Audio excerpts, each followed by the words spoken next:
ଅଦା ବଟା ହବ ଜିରା ଭାଜିଛ ତମେ ସବୁ ତକ ଭିଡ଼ିଓ ଡାଲମା ପାଇଁ ତ ବଡ଼ ବଡ଼ ଖଣ୍ଡ କଟା ହବ।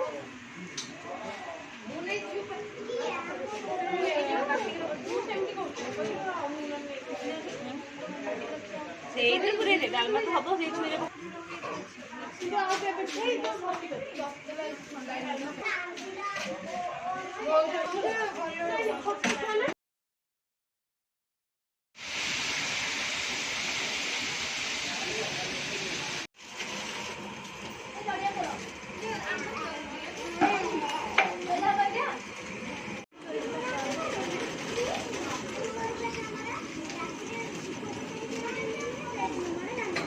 ଦଶହରା ପୂଜାରୁ ପୁରା ଆସିକି କରୁଛନ୍ତି। କ୍ଷୀରଟା କ'ଣ ହେଲା?